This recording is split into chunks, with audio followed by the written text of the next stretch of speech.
আমি হাসির কথা বলছি, এটা হাসির প্যান্ডেল, তা হাসেন কেন?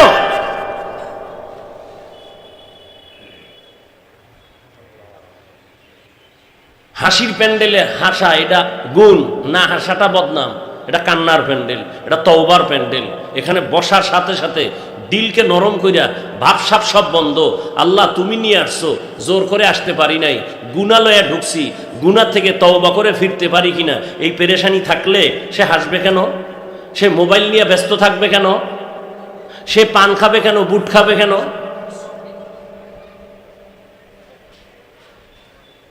এগুলি আদব না। এখানে ওয়াজের প্যান্ডেল, বেহেশতের বাগান, পরতে পরতে সওয়াব, বসার সাথে সাথে সবার গুনাহ মাফ।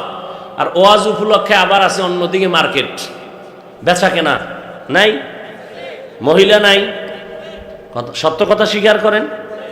দোকানপাট নাই ওয়াজের উপলক্ষে, সেখানে মহিলারা নাই, যুবক যুবতী নাই, ওয়াজ উপলক্ষে দোকান কেন? কি এখানে কি কেনাকাটা করবে? মানুষ আসছে দিনের কথা শুনতে, দোকানপাট কেন? আবার সেখানে খেলনার দোকান কেন? আর এমন দোকান বসবে কেন যেখানে মহিলা ঢুকবে, যুবক যুবতী ঢুকবে? ওই কবিরা গুনার দায় ভার কে নিবে?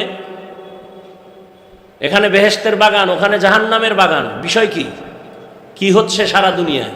এখানেই না, সারা দেশ জুড়ে দেখলাম সব জায়গায় ওয়াজের পাশে আড্ডা চলে, নারী পুরুষের মার্কেট চলে, জমজমাট। কি এগুলো? বাংলাদেশে একটা জায়গা আমি পেয়েছি, একমাত্র এক জায়গা, যেখানে লক্ষ লক্ষ লক্ষ মানুষ আল্লাহর দ্বীন নিয়ে আলোচনা করে শুনে।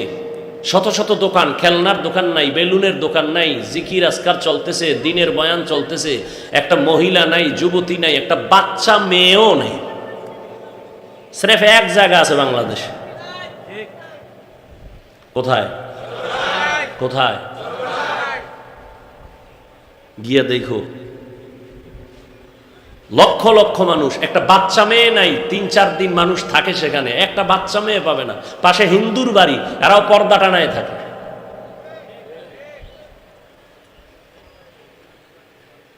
ওয়াজের পরে একটা বেলুন লয়ে বাড়ি যায়, বউ কয় কি আনছো? কয় যে মোনাজাতে বেলুন কবুল করায় নিয়েছি।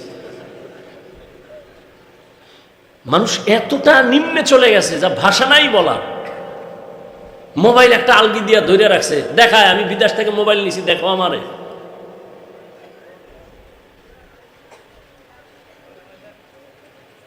একটা লোক দ্বারায় আমাকে যৌক্তিক জবাব দিতে পারবেন আপনি মোবাইল হাতে নিছেন কেন? আমাকে যৌক্তিক কোনো একটা জবাব দিতে পারবেন? আপনার সেই বুদ্ধি আছে? বেহেশতের বাগানে ঢুকছেন ঠিক, কপাল খারাপ।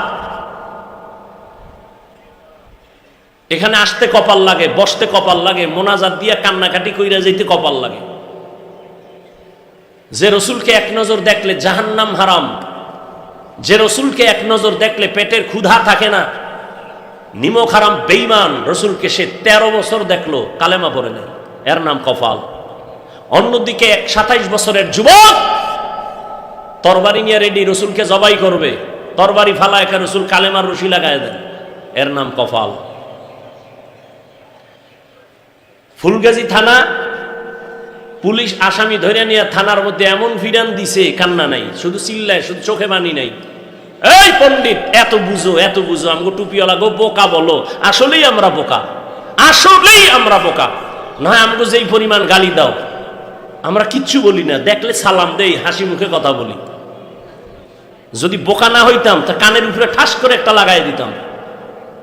ভোর রাত্রে কান্না করে মোনাজাত দিয়ে বলতাম আল্লাহ যেন গাড়ির তলে পড়ে।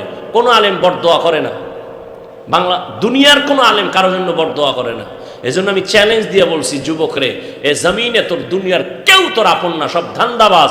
একমাত্র নিরপেক্ষ নিঃস্বার্থ তোর আপন বন্ধু উলামায়ে কেরাম, আর সব স্বার্থপর ধান্দাবাজ। আসামিরে ফিডাইতেছে পুলিশে, কান্দে না। আর একজন আল্লাহর বান্দা, আল্লাহর ওলি বয়ান করতেছেন, ওই প্যান্ডেলের এক পাশে বই এক যুবক হাউমাউ করে কাঁদতেছে। নিজের বিবেকরে জিগা, ওরে মারলো কে? থানায় নিয়ে আসামিরে মারে, কাঁদে না। আর এই ওয়াজের প্যান্ডেলে বয়া আল্লাহর ওলি ওয়াজ করতেছে, এক যুবক কাঁদতেছে, বলো ওরে মারলো কে? এটা সেই প্যান্ডেল, এই প্যান্ডেল বরকতি, এখানে মাস্তানি করার জায়গা না, এখানে মাস্তানি ছাড়ার জায়গা, এখানে বিনয়ী হওয়ার জায়গা, কান্নার জায়গা, তওবার জায়গা। এখানে যতক্ষণ প্যান্ডেল থাকবে অনবরত আল্লাহর রহমত বর্ষণ হবে। একজনের উপরে বর্ষিত হলে সবাই এই রহমতের বাড়িধারায় ঢুকে যাবে। একজনের গুনাহ আল্লাহ মাফ করলে সবাইকে মাফ করে দিবেন, কিন্তু সে দিলটা তৈরি করতে হবে। দুনিয়ার সব মাস্তানরা দিন বদলের স্লোগান দেয়, বিলবোর্ডে লেখা দিনকে বদলে দাও, পত্রিকায় লেখা দিনকে বদলে দাও, আর সমস্ত আম্বিয়ায়ে কেরাম উলামায়ে কেরামের ভিন্ন আওয়াজ, দিন নয় দিলকে বদলাও, দিলকে বদলে দাও। দিল বদলায় গেলে দিন অটো বদলে যাবে। দিল বদলাও, দিল। নবীজি বলছেন মুমিন আর বেঈমানের মাঝখানে ব্যবধান নামাজ। বেঈমানরা নামাজ পড়ে না, মুমিন নামাজ ছাড়ে না। কেমন মুমিন হইলেন হিসাব করেন। আজকে এখানে তাজা বসে আছেন, বয়ান শুনবেন, কালকে হতে পারেন আপনি লাশ। আল্লাহ সবাইকে হেদায়াতের নূর দিয়া কবুল করেন। কথাগুলো আমার স্বার্থের জন্য বলছি, আপনাদের সাথে দুশ্মনী আছে সেইভাবে বলছি, একমাত্র জাহান্নাম থেকে বাঁচার নিয়তে বলছি।